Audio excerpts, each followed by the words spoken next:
My name is Janet Currier. I live and work in London. It's November the 10th, 2024. An important thing in my background, I think, was, I've always made work. I've always been really interested in making art.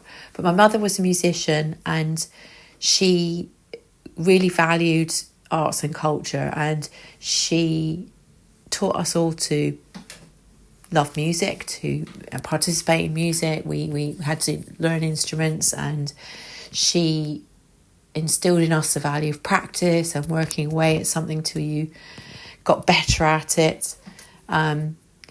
She also really encouraged me to develop my interest in art. We were lucky, it was a middle class family, so we had the resources to be able to go and visit galleries and go to the theatre and have extra lessons and those kind of things, and that's a really important factor in it all. But also, when I wanted to do art as a profession, she was really encouraging and did her best to try and help me find ways of doing that. So that was really important. I have been influenced by lots of people, and I'm constantly influenced by lots of people, but I think a really formative person for me was Louise Bourgeois.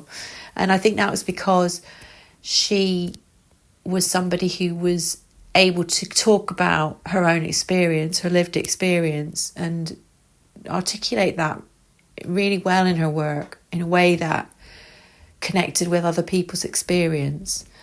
And I think that was really important for me to see as a young artist. I also think that she expressed a lot about how it was to be in a woman's body. And I think that's also a really important thing in my work. And there was a kind of license, I think, seeing her work. It gave me a license to feel that I could also talk about how it was to be in a woman's body.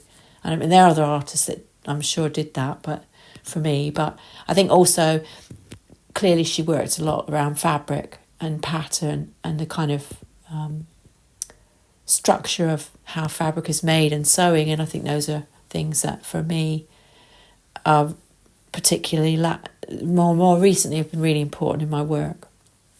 I also love film, and that's a really important part of what I think about when I make work. I'm really interested in narratives and finding different narrative structures.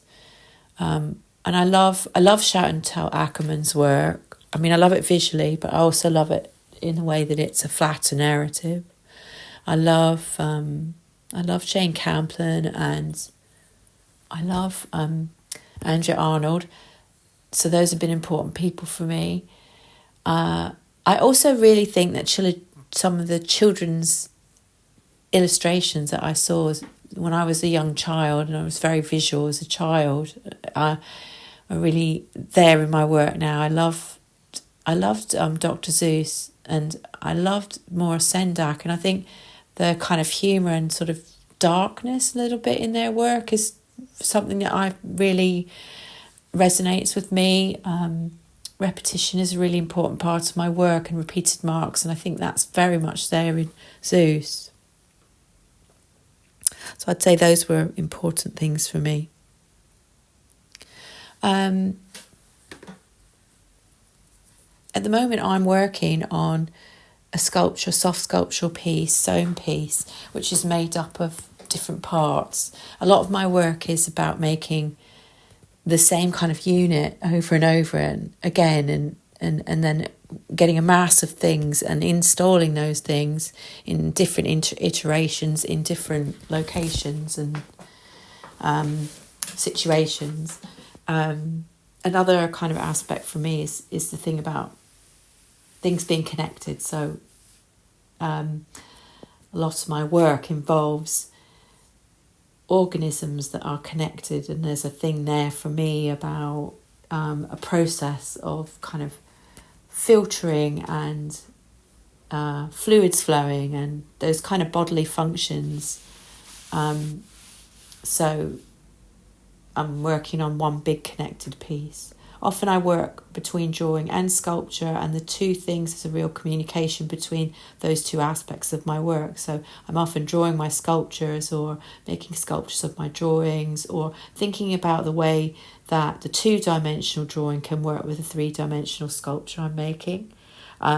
So that's kind of a big aspect of the work. I'm making an installation, and it will involve probably some repeat pattern. I like to make my own wallpaper patterns and repeated patterns. So it will involve some two-dimensional aspect with a three-dimensional aspect, and the two together in that space.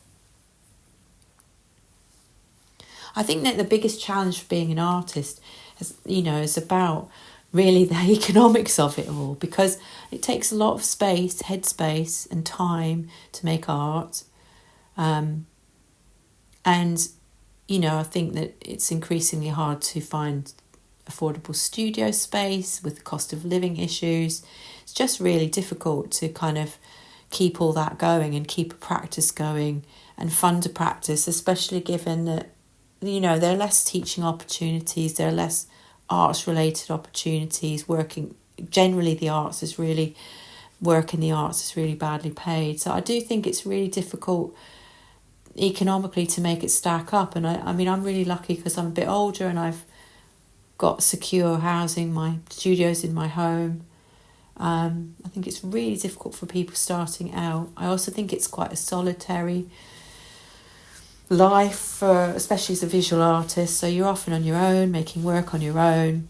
Even if you have a community, you're there in your studio, driving your practice, wondering what on earth you're doing, and it can be quite hard to be motivated and stay with it, I think, sometimes.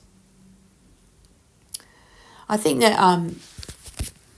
that that kind of relates to my to what the advice I'd give to my younger self. Like I said before, there weren't visual artists around me when I was growing up.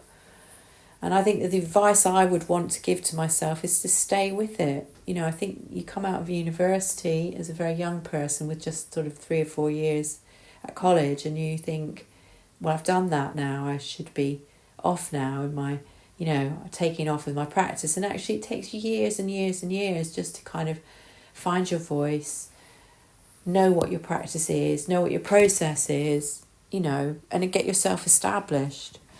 And I think I'd be saying be patient and stay with it.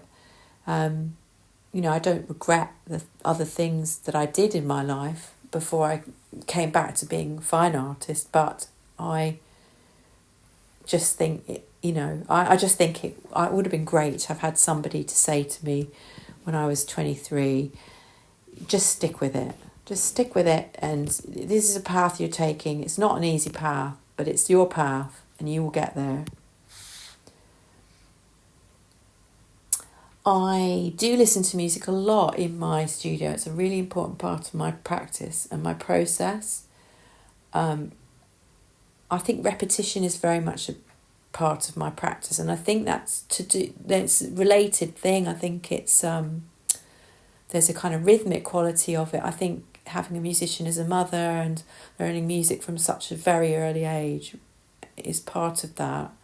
And I also think that it's about how my brain works and being a little bit neurodivergent, that I think I need to have some audio stimulus on in order to be able to kind of make things that are visual. It's just the way it works with me. I don't know about other people. So music and having headphones on is a really important part of the process. I hope that... there's a question about what I hope people take away from my artwork. And I think for me, my work is really all about, or starts with, my personal experience. It's kind of always been like that, and I think that's a really important thing for me. I think part of what you're doing when you're making work is processing things for yourself, so it's a safe space to explore stuff that's difficult in your life.